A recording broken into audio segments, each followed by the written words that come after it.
या देशाचे नेते माननीय नरेंद्रजी मोदी साहेब या देशाचे तिसऱ्यांदा पंतप्रधान व्हावेत यासाठी महाराष्ट्र नवनिर्माण सेनेचा या ठिकाणी बिनशर्त विनाअट त्या ठिकाणी पाठिंबा दिलेला आहे।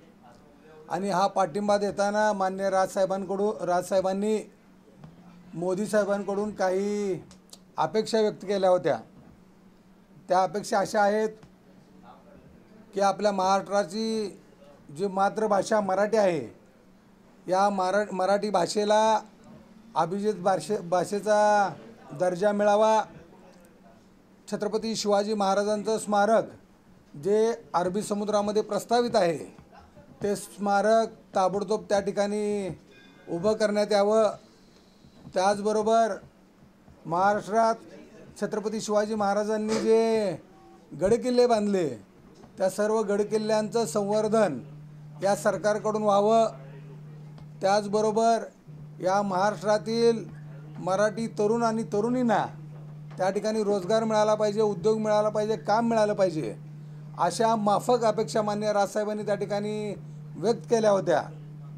आणि त्याच धर्तीवर उद्या रविवार दिनांक 28 एप्रिल रोजी सायंकाळी 6 वाजता छत्रपती शिवाजी महाराज चौक पंढरपूर येथे महाराष्ट्र नवनिर्माण सेनेची जाहीर सभा महायुतीच्या उमेदवारांच्या प्रचारार्थ महायुतीचे सोलापूर लोकसभा मतदारसंघातील उमेदवार माननीय राम सातपुते आणि माढा लोकसभा मतदारसंघातील उमेदवार रणजितसिंह नाईक निंबाळकर या दोन्ही उमेदवारांच्या प्रचारासाठी या ठिकाणी सभा आयोजित केलेली आहे। या सभेसाठी मार्गदर्शन करण्यासाठी महाराष्ट्र राज्याचे आरोग्य आणि कुटुंब कल्याण मंत्री तानाजीराव सावंत साहेब त्याचबरोबर या ठिकाणी या सभेला संबोधित करण्यासाठी विविध मान्यवर या ठिकाणी उपस्थित राहणार आहेत।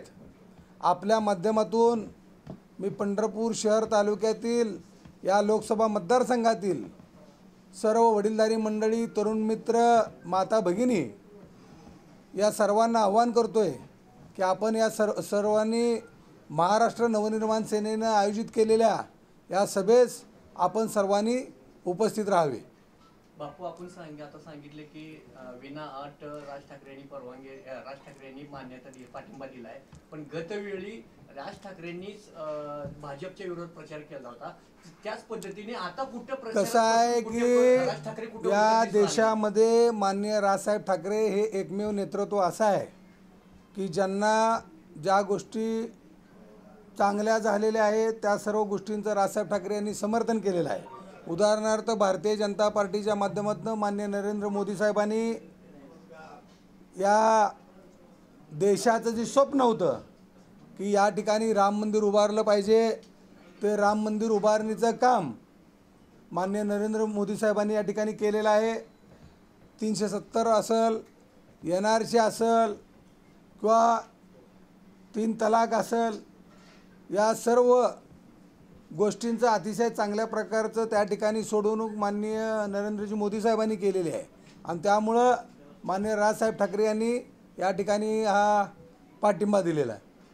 कुठे प्रचार करताना दिसून आले नाहीत नाही, या ठिकाणी माननीय राजसाहेब ठाकरे यांच्या आदेशानुसार संपूर्ण महाराष्ट्रामध्ये सगळ्या लोकसभा मतदारसंघामध्ये महाराष्ट्र नवनिर्माण सेनेचे आमचे सर्व कार्यकर्ते, पदाधिकारी, महाराष्ट्र सैनिक, आमचे सर्व सहकारी या ठिकाणी 24 तास त्या ठिकाणी प्रचारामध्ये सहभागी होऊन महाराष्ट्र राज्यातील सर्वच ठिकाणचे महायुतीचे उमेदवार निवडून आणण्यासाठी त्या ठिकाणी प्रयत्न करत आहेत। उद्या जो मेळावा घेतात त्याच्यामध्ये उमेदवार उपस्थित राहणार आहेत। उद्याच्या मेळाव्यामध्ये या ठिकाणी उमेदवारासहित विविध मान्यवर त्या ठिकाणी या सभेला उपस्थित राहणार आहेत।